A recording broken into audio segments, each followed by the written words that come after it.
Episode 8 की शुरुआत में डॉक्टर के ने अपने काफी सारे सैनिकों को अपसाइड डाउन में भेजा और वहां पर उसने देखा कि वहां के गेट्स अपने आप हैक हो रहे थे और उनकी मदद बाहर से कोई कर रहा होगा। वहां डॉक्टर के को रेडियो सिग्नल से हुई गड़बड़ के बारे में पता चला तब वो समझ गई कि वो लोग रेडियो टावर से जरूर ये कर रहे होंगे। दूसरी तरफ बॉमैन, जिम, 11 और काली को रास्ते में लैब में जाने के लिए सबने छोड़ा था। वहां पर बाकी लोग अपसाइड डाउन में से द अबेस की तरफ जाने वाले थे। तब माइक ने 11 को उसका ध्यान रखने के लिए कहा और फिर वो दोनों मिले और फिर वो चारों वहां से उतरकर लैब में आगे बढ़े। दूसरी तरफ वैक्ना बच्चों से पावर्स को खींचकर माइंड फ्लेयर को फिर से जिंदा करने की कोशिश कर रहा था। तब तक बाकी लोग अपसाइड डाउन के रेडियो टावर के पास आए और फिर वो लोग धीरे धीरे ऊपर जाने लगे। फिर जिम और 11 ने आकर लैब के अंदर पापा के रूम को देखा जिसमें 11 पर एक्सपेरिमेंट बचपन में वहीं पर किए जाते थे। वहां बॉमैन ने लाइट्स को शुरू करके वाटर टब को शुरू कर दिया। फिर जिम ने 11 को बताया कि अगर कुछ भी गड़बड़ हुई तो वो उसे बाहर से नॉक करेगा और उसे कुछ भी उल्टा सीधा नहीं करना है। तब 11 मान गई। फिर 11 को पानी के अंदर भेजा गया और उस बॉक्स को भी बंद किया। तब बाहर कली भी अपनी आंखों पर पट्टी बांधकर अपनी पावर्स को यूज करने के लिए तैयार थी। तब तक हॉकिंस में मैक्स और विकी रेडियो टावर पर थे। वहां पर मैक्स को फील हुआ कि सब बदल चुका है और वहीं पर मैक्स खड़ी हुई। तब वहां पर 11 के दिमाग में वो कली के साथ थी और 11 और कली उसके साथ वैक्ना के दिमाग में जाकर उसे ढूंढकर मारने वाले थे। दूसरी तरफ रेडियो टावर पर सबने देखा कि द अबाइस सच में नीचे आता जा रहा था। फिर 11 ने अपनी टीम के साथ वैक्ना को देखा और उसके दिमाग में जाने के लिए 11 ने उसे छुआ और वो अपनी पावर से मैक्स और कली के साथ उसके स्कूल की याद में आ गई। और तब मैक्स उस जगह में कई बार आई थी और वो उस जगह को जानती थी। तब बाहर से जिम ने सिग्नल दिया कि द अबास काफी तेजी से नीचे आ रहा है। तब मैक्स और 11 वहां से पोर्टल ढूंढकर आगे बढ़े। दूसरी तरफ डॉक्टर के ने अपनी टीम के साथ आकर रेडियो टावर को देखा। तब वहां पर विकी ने मैक्स को अपने साथ एक रूम में छुपा कर रखा था। तब तक रेडियो टावर पर सभी लोग ऊपर आए और वहां पर उन्होंने देखा कि द अब्बास काफी तेजी से नीचे आ रहा है और वो कुछ ही देर में रेडियो टावर से टकरा जाएगा और उन्हें जल्द से जल्द वैक्ना को रोकना होगा वरना वो लोग मारे जाएंगे। तब ये चीज डस्टिन ने जिम को बता दी जिसमें उनके पास 30 सेकंड थे। तब जिम ने नॉक करके ये चीज 11 को बताई और तब 11 और मैक्स वहां से सभी चीजें देख रहे थे और मैक्स उनके पास पोर्टल के खुलने का वेट कर रहे थे जो कि अभी तक खुला नहीं था। दूसरी तरफ द अबाइस के टावर के टकराने से वो धीरे धीरे टूटने लगा और तब ऊपर के सभी लोगों की हालत खराब हो रही थी। दूसरी तरफ पोर्टल खुला। तब 11 ने वहां पर हेनरी को बच्चों के साथ देखा और अपनी पावर से उसने हेनरी को घर के बाहर फेंक दिया। तब तक टावर पर ही सब चीजें हिल रही थी और उसमें से स्टीव टावर को छोड़कर नीचे गिर पड़ा। 5 सेकंड के बाद पता चला कि उसे जोनाथन ने बचा लिया था और उसने स्टीव को ऊपर खींच लिया। तब वहां पर सभी लोग उसके बच जाने से खुश हुए और हेनरी के बच्चों के साथ पावर्स को न यूज कर पाने के चलते द अबाइस भी रुक चुका था। तब टीम 2 ऊपर जाने वाली थी। तब तक हॉली मैक्स से मिली और वहां पर बच्चों को मैक्स मॉन्स्टर ही लग रही थी। तब मैक्स कहती है कि मैं साबित कर दूंगी कि मैं कोई मॉन्स्टर नहीं हूँ। दूसरी तरफ टीम 2 द अबाइस में आ चुकी थी और फिर वो लोग बच्चों को ढूंढने के लिए आगे बढ़े। तब तक हेनरी भड़का हुआ घर के अंदर आया। तब उसे वहां पर 11 मिली और कहती है कि तुम हार चुके हो, जिसमें मैक्स यहाँ से बच्चों को लेकर भाग गई है। तब हेनरी ने वहां पर 11 को पकड़ लिया जिसमें वहां बच्चे काली की पावर से छुपकर हेनरी और 11 की बातें सुन रहे थे जिसमें 11 ने बच्चों को कमजोर समझकर यूज किया ये वो बताने लगी। तब हेनरी कहता है कि वो तो बेवकूफ है लेकिन तुम भी बेवकूफ हो क्योंकि उन्हें बचाने के लिए तुम मेरे पास आकर फंस गई। फिर हेनरी वहां से अपने वैक्ना रूप में आया। तब वहां पर बच्चे उसके मॉन्स्टर होने की चीज को समझ गए थे। फिर वैक्ना 11 के दिमाग में घुसा और वहां पर 11 की जिंदगी में बीती हुई हर एक पल को उसने देख लिया और उसे पता चला कि बच्चे उसी रूम में थे। फिर वो बच्चों को देखने गया। तब तक मैक्स सच में बच्चों को लेकर निकल गई थी। वहां पर 11 और काली मिलकर हेनरी को मारने गई लेकिन तब तक हेनरी वहां से दिमाग की पावर्स को यूज करके गायब हो चुका था। दूसरी तरफ स्टीव और जोनाथन आगे बढ़ रहे थे। तब स्टीव ने उसे बचाने के लिए जोनाथन को थैंक्स कहा। तब जोनाथन कहता है कि मैं और नैन्सी अलग हो चुके थे और तुमने सही कहा था कि हमारे बीच में काफी दूरियां आ चुकी है। तब स्टीव कहता है कि अच्छी बात है क्योंकि वो काफी ज्यादा जिंदगी में आगे बढ़ना चाहती है और मैं भी उसके लिए सही नहीं हूँ और मुझे पता है कि मुझे आगे क्या करना है और वो उसकी जिंदगी में आगे बढ़े यही सही होगा। तब वहां पर दोनों नैन्सी से अलग होकर खुश थे। वहीं पर उन लोगों को माइंड फ्लेयर की बॉडी दिखी जिसके अंदर सभी बच्चे कैद थे ये विल ने बताया।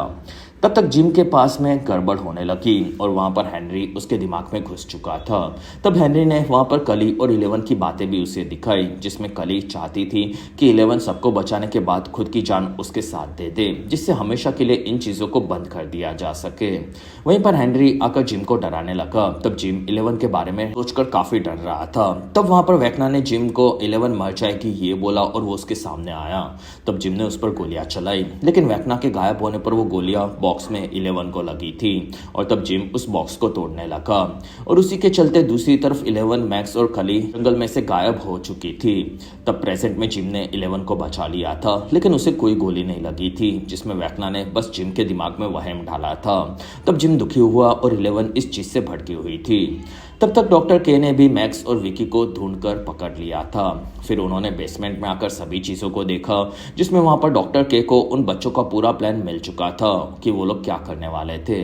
दूसरी तरफ इलेवन और काली अभी भी बच्चों को बचाना चाहते थे, लेकिन वहां का वाटर टब अब खराब हो चुका था और इलेवन को पता था कि हॉली बच्चों को गुफा में लेकर जाएगी, जिसमें वो बच्चे गुफा के अंदर सेफ थे। तब वहां पर जिम ने इलेवन और कली को बताया कि वेकना ने मुझे तुम दोनों का सच बता दिया है, जिसमें तुम दोनों मरने का प्लान कर चुके हो, लेकिन मैं तुम्हें ऐसा कुछ नहीं करने दूंगा। तब इलेवन कहती है कि अगर हमने बच्चों को बचाने के बाद हेनरी को नहीं मारा तो इस चीज से हमें कोई फायदा नहीं होगा। तब जिम ने इलेवन को वादा करने के लिए कहा कि वो जिंदा रहकर उसके पास वापस आएगी। तब वहां पर कली जिम को मारकर उनके मिशन को पूरा करना चाहती थी। तब जिम मरने के लिए भी तैयार था, बस वो अपनी बेटी को जिंदा रखना चाहता था। तब इलेवन कहती है कि ये सब चीजों को हेनरी को मारकर ही बंद कर दिया जा सकता है। तब जिम कहता है कि वो तो तुम कर सकती हो, लेकिन तुमने अपनी जिंदगी में बहुत सहा है और मैं नहीं चाहता कि तुम मरकर अपनी जिंदगी को बेकार करो, जिसमें तुम अच्छे दिनों के लिए लड़ो और उसके बाद बच्चों को पैदा करो और उनकी परवाह करो, और शायद तुम उस दिन मुझे समझ पाओगी और हमें इस चीज का रास्ता ढूंढना होगा। तब वहां पर कली ये सुनकर काफी ज्यादा शांत हुई और वहां पर बॉमन ने बताया कि बिल्डिंग में गुंडे आ चुके हैं। दूसरी तरफ हॉली बच्चों को लेकर गुफा में आई और वहां पर हेनरी ने उसे पकड़ लिया, लेकिन डेरेक ने उसे अंदर खींच लिया और डेरेक ने हैरी को चूसने के लिए कहा और फिर वो अंदर चला गया। तब वहां पर हॉली ने सभी बच्चों को बताया कि हेनरी अंदर नहीं आ सकता। तब वहां पर बच्चे काफी खुश हुए। तब तक माइंड फ्लेयर के पास पूरी टीम आ चुकी थी और वहां पर विल को फिर से हेनरी के कमजोर होने पर विजन्स आने लगे, जिसमें हेनरी उस गुफा में बच्चों को पकड़ने के लिए जा रहा था और हेनरी के गुफा में जाते ही उसे काफी बुरे विजन्स आने लगे, जिसमें बचपन में उसने एक आदमी को मार दिया था और उसी पल में उसकी जिंदगी बदल गई थी, लेकिन हेनरी ने उसे संभाल लिया। और तब ये चीज दूसरी तरफ विल भी फील कर पा रहा था। विल ने बताया कि कोई भी बच्चा अब सेफ नहीं है। फिर हेनरी बच्चों के पास आया। तब हॉली बच्चों को लेकर आगे बढ़ गई। तब रॉबिन विल को कहती है कि तुम हेनरी को रोक सकते हो। तब विल कहता है कि हाँ मैं ये कर लूंगा और तुम लोग आगे बढ़ो। तब वहां से सभी लोग आगे निकल गए। तब तक ऑफिसर्स लैब में बच्चों को पकड़ने के लिए आगे बढ़े और वहां पर उन्होंने अल्ट्रासाउंड स्पीकर्स को बाहर हेलीकॉप्टर से बजाना शुरू किया। तब उसके चलते इलेवन और कली तड़पने लगे थे, जिसमें वहां ऑफिसर्स लड़कियों को पकड़ने के लिए आए। तब जिम ने सब पर गोलियां चलाई और उन्हें खत्म करने का ट्राई किया, लेकिन वहां पर एक ऑफिसर ने जिम को पकड़ लिया था। तब तक हॉली सभी बच्चों को टनल में लेकर आई और वहां पर बच्चों को लेकर आगे बढ़ी, जिसमें हेनरी वहां पर डॉक्टर के साथ था। फिर हॉली ने सबको वहां से पोर्टल से दूसरी तरफ भेजना शुरू किया। दूसरी तरफ बॉमन ने ऊपर से एक बॉम्ब फेंका और हेलीकॉप्टर के साथ साथ स्पीकर को भी धमाके में उड़ा दिया, जिसकी चपेट में सभी गुंडे आ चुके थे और उनकी हालत खराब थी। तब वहां पर इलेवन ने आकर सभी ऑफिसर्स को ब्रूटली मार दिया, लेकिन वहां पर उन्होंने काली को देखा जिसे गोली लगी थी। तब वहां पर जिम उसे बचाने के लिए चीजें ढूंढने के लिए गया। तब इलेवन काली के साथ थी और वहां पर काली कहती है कि मेरे किस्मत में शायद यही लिखा था। फिर वहां पर जिम आया। तब उसने देखा कि काली तब तक मर चुकी थी। दूसरी तरफ हेनरी भी टनल में आया और वहां पर उसने आकर अपने पास्ट को देखा, जिसमें हेनरी उस डॉक्टर को बचाने के लिए आया था। तब डॉक्टर ने हेनरी के हाथ में गोली चलाकर उसे घायल कर दिया था और इन चीजों को दूसरी तरफ अब विल भी हेनरी के साथ साथ देख पा रहा था। तब तक इलेवन और जिम आकर बॉमन से मिले और वहां पर सभी लोग काली के मरने से दुखी थे। तब वहां पर इलेवन ने पत्थरों को द एबाइस की तरफ जाते हुए देखा और वो कहती है कि मैं उन पर जंप मार मार के ऊपर जा सकती हूँ। तब वहां पर जिम ने उसे पूछा कि क्या वेकना को मारने के बाद तुम कुछ भी उल्टा सीधा नहीं करोगी। तब इलेवन कहती है कि सालों पहले मुझे जंगलों में आपने ढूंढा था और तब मैं किसी पर भरोसा नहीं करती थी, लेकिन तब आपने मुझे संभाला था और सभी चीजें समझाकर मुझे जीना सिखाया और अब मैं कोई छोटी बच्ची नहीं रही हूँ और मैं काफी बड़ी हो चुकी हूँ और मैं वही करूंगी जो कि मेरे हिसाब से सही होगा और आपको मेरे ऊपर भरोसा करना होगा। तब जिम ने इलेवन पर भरोसा किया। दूसरी तरफ हेनरी ने देखा कि उसके पास्ट में डॉक्टर को वो खुद की जान बचाने के लिए पत्थर से मार चुका था। तब वो काफी दुखी था और फिर उसने सूटकेस को ओपन किया। तब उसके अंदर उसे माइंड फ्लेयर के पत्थर का टुकड़ा मिला और उसी टुकड़े को उठाने पर माइंड फ्लेयर ने हेनरी को द अबैस की दुनिया में उसके विजन्स दिखाए और उसे ढूंढने के लिए कहा। फिर वो हेनरी के घावों के चलते उसके शरीर में घुस गया था, जिसके खून में जाते ही हेनरी को पावर मिल चुकी थी। तब वहां पर डॉक्टर कहता है कि उससे लड़ो और उसे खुद पर हावी मत होने दो। तब हेनरी ने माइंड फ्लेयर के कंट्रोल में आकर अपनी पावर्स को यूज किया और डॉक्टर को मार दिया और अब वो माइंड फ्लेयर का गुलाम बन चुका था। और ये चीज पूरी हेनरी को याद आ चुकी थी। तब इन्हें वे देखकर विल कहता है कि हेनरी, तुम तब बच्चे थे और तुम बुरे नहीं थे, जिसमें माइंड फ्लेयर ने तुम्हें कंट्रोल किया था, इसलिए वो तुम्हें भी इस गुफा में नहीं आने देता था, जिससे तुम सच को याद करके उसे समझ जाओ। और तुम सिर्फ एक बच्चे थे जैसा मैं था, और माइंड फ्लेयर ने तुम्हारा फायदा उठाया है, तो तुम उसे रोकने में हमारी मदद करो और उसे जीतने मत दो। तब वहां पर हेनरी दुखी हुआ और वो कहता है कि माइंड फ्लेयर ने मुझे सच्चाई दिखाई थी कि ये दुनिया काफी बेकार है और मैंने कभी उसे अपना कंट्रोल नहीं दिया, बल्कि मैं खुद ही उसके साथ था। फिर प्रेजेंट में हेनरी की पावर्स पूरी बढ़ चुकी थी, जिसके चलते हेनरी ने माइंड फ्लेयर के दिल को जिंदा कर दिया और उसके चलते पूरा माइंड फ्लेयर फिर से जिंदा हो चुका था और वो उठकर पूरी टीम के सामने आ गया। तब सबकी फटी पड़ी थी और माइंड फ्लेयर के आगे बढ़ने पर सभी लोग वहां से भाग रहे थे और तब वहां पर 11 भी आ चुकी थी और उसने माइंड फ्लेयर से लड़ना शुरू किया और फिर वो अपनी पावर से उसके सीने में हॉल करके अंदर घुस गई और उसने आकर वैक्ना को गिरा दिया। तब वहां पर वैक्ना और 11 एक दूसरे से लड़ने लगे, जिसमें बाहर से माइंड फ्लेयर को घायल करके वैक्ना को कमजोर करने का पूरी टीम ने डिसाइड किया और वो अलग अलग दिशा में जाने लगे। तब नैन्सी माइंड फ्लेयर पर हमला करने लगी और उसे अपने पीछे लेकर आई और तब सभी तरफ से उन लोगों ने माइंड फ्लेयर को जलाना शुरू कर दिया। तब उसके चलते वैक्ना अंदर कमजोर हो रहा था। तब 11 ने अपनी पावर से उसे पकड़ लिया, लेकिन वैक्ना 11 को मारने ही वाला था और वहीं पर वो फिर से कमजोर हो गया, क्योंकि अब उसके शरीर को पूरा विल ने अपने पकड़ में ले लिया था। फिर विल ने वैक्ना को खत्म करने का डिसाइड किया और उसने वैक्ना के हाथ को ही तोड़ दिया और फिर एक नोकीले औजार में उसे घुसाकर वहीं पर रोक दिया था, जिसके चलते माइंड फ्लेयर भी काफी कमजोर हो चुका था और वो नीचे गिर पड़ा। तब सभी बच्चे अंदर आए और वहां पर आकर उन्होंने हॉली के साथ साथ सभी बच्चों को बचा लिया। फिर वहां पर सबने देखा कि वैक्ना अभी भी तड़प रहा था। तब जॉयस ने हाउकेन के सभी घायल और मरे हुए लोगों को याद करते हुए वैक्ना को कुहाड़ी से मारना शुरू किया और उसके गले को काटकर उसका बदला ले लिया। तब जाकर सभी लोग वहां पर शांत हुए। दूसरी तरफ जिम और बॉमन ने लैब के ऊपर बॉम्ब लगा दिया, जिससे वहां के पावर सोर्स को वो खत्म करने वाले थे और ये पूरी अपसाइड डाउन की दुनिया बर्बाद होने वाली थी। कुछ देर बाद दोनों टीम साथ में आगे बढ़ी और वो लोग अपसाइड डाउन से बाहर निकले, लेकिन वहीं पर उनके टायर्स पंचर कर दिए गए थे, जिसमें डॉक्टर के ने गार्ड्स के साथ उन सभी को पकड़ना शुरू किया और वहां पर अल्ट्रासाउंड मशीन से वो लोग 11 की पावर्स को भी रोक रहे थे। तब वहां पर सभी लोगों को उन लोगों ने गन पॉइंट पर पकड़ लिया। तब उन्हें 11 नजर आई, जो कि अभी भी अपसाइड डाउन के अंदर ही थी।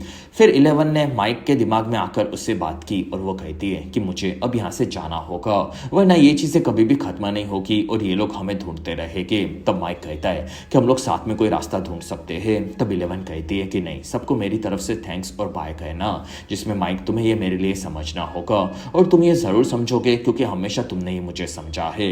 फिर माइक 11 से मिला और उन दोनों ने किस किया, जिसमें 11 ने माइक को बाय बोला।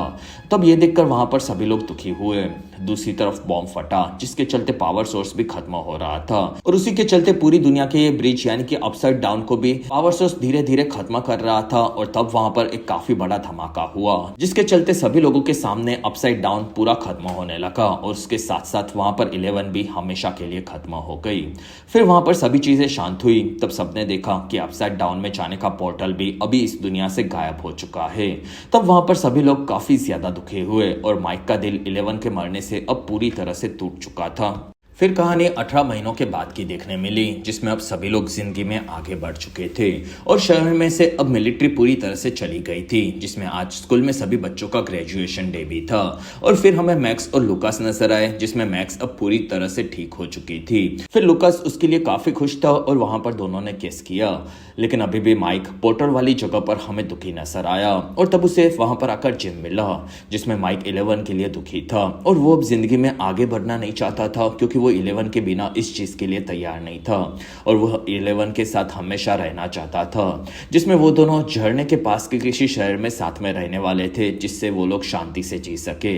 तब जिम कहता है कि तुमने कुछ गलत नहीं किया है, जिसमें इलेवन ने खुद का फैसला लिया और तुम्हें भी अब लेना होगा, जिसमें तुम दुखी होकर जिंदगी निकाल सकते हो या तो फिर तुम चीज़ों को समझकर आगे बढ़कर जिंदगी को और बेहतर बना सकते हो, क्योंकि ये चीज़ मैंने भी सालों पहले फील की थी और इलेवन ने मुझे समझाया कि जिंदगी को सुधारना ही सही होता है, तो तुम्हें भी वही करना चाहिए। तब माइक इस चीज़ के लिए मान गया। कुछ देर बाद सभी बच्चे ग्रेजुएशन डे पर आए। तब वहां पर प्रिंसिपल ने उनके स्कूल के टॉपर डस्टिन का स्वागत किया।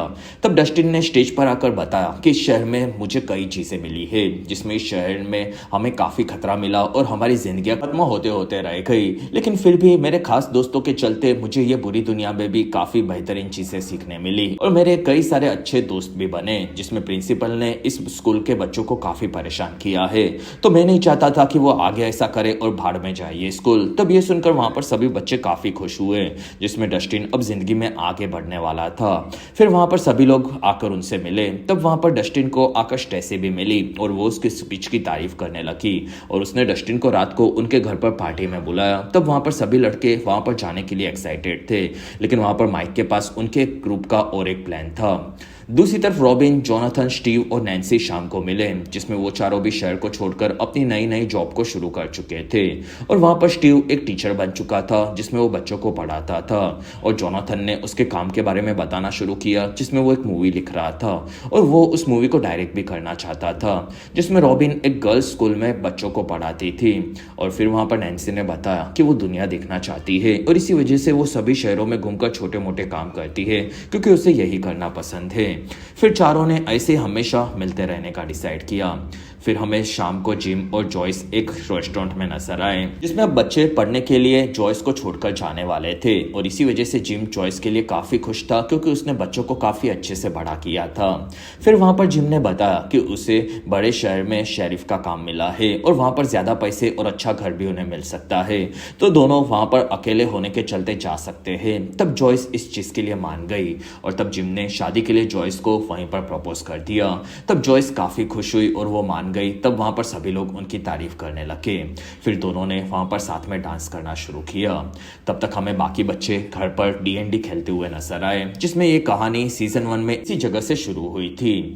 फिर उन्होंने आकर गेम को खत्म किया। तब वो लोग काफी खुश हुए, जिसमें वो लोग वहां पर बैठकर अपने भविष्य के बारे में बात करने लगे कि वो लोग क्या कर सकते हैं, जिसमें लुकास और मैक्स साथ में कॉलेज के बाद पढ़कर जिंदगी गुजारने वाले थे और दोनों इस चीज से काफी ज्यादा खुश थे।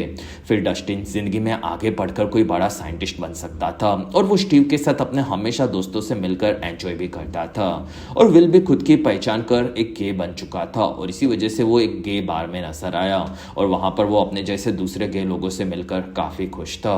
और उनमें से माइक ने अपने दोस्तों के इन किस्सों की कहानियों को लिखना शुरू किया, जिसमें वो राइटर बनकर उनके दोस्तों के ग्रुप की बहादुरी के किस्से पूरी दुनिया में फेमस करना चाहता था। लेकिन इसी बीच उसकी एक थियरी भी थी जो कि शायद सच हो सकती थी, क्योंकि 18 महीनों पहले इलेवन ने माइक को उसकी पावर्स यूज करके बाय बोला था और फिर वो हमेशा के लिए गायब हो गई थी।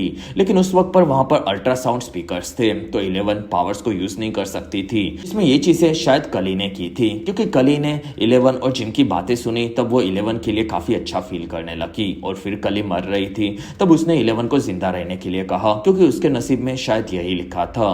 फिर वहां पर दोनों ने एक प्लान बनाया, जिसमें उन्होंने डॉक्टर के साथ साथ उसके सभी दोस्तों को भरोसा दिलाया कि वो मर चुकी है और इसलिए कली ने उसकी पावर्स को यूज किया था और उसने सबको भरोसा दिलवाना था कि इलेवन मर चुकी है और इसी वजह से कली मरते मरते अपनी पावर्स को यूज कर रही थी और उसने अपनी पावर से सबको इलेवन दिखाई थी। लेकिन तब तक इलेवन असल में पास में छुप गई थी और वो वहां के बेसमेंट के रास्ते से भाग गई जैसा उसे पता था और इलेवन को सबके सामने मरते हुए कली ने दिखाया, जिसके चलते कोई भी उसके पीछे ना जाए। और माइक और इलेवन ने डिसाइड किया था कि वो झरनों के पास के किसी शहर में जाएगी और वहां पर जाकर 11 अकेली अब नई आइडेंटिटी के साथ जिंदगी गुजारने वाली थी।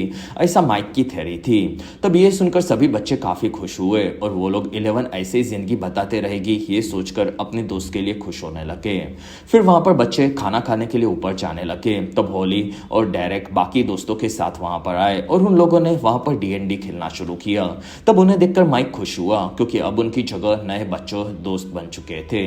और इसी के साथ ये बेहतरीन सीरीज यहीं पर खत्म हुई और इसी के साथ स्ट्रेंजर थिंग्स के 5 सीजन्स का एरा भी यहाँ पर खत्म हुआ। तो आपको ये एंडिंग कैसी लगी ये आप मुझे कमेंट सेक्शन में जरूर बताएं क्योंकि आप सभी से इस बारे में बात करने के लिए मैं काफी ज्यादा एक्साइटेड हूँ। साथ ही अब इस सीरीज के खत्म होने पर मैं पूरी तरह से डेक्स्टर सीरीज पर ध्यान देने वाला हूँ जो कि मैं बहुत ही जल्दी अपलोड करूंगा। और वो सीरीज भी इसी सीरीज की तरह दुनिया की सबसे बेस्ट और फेमस सीरीज है, तो आप उस सीरीज को भी जरूर देखना।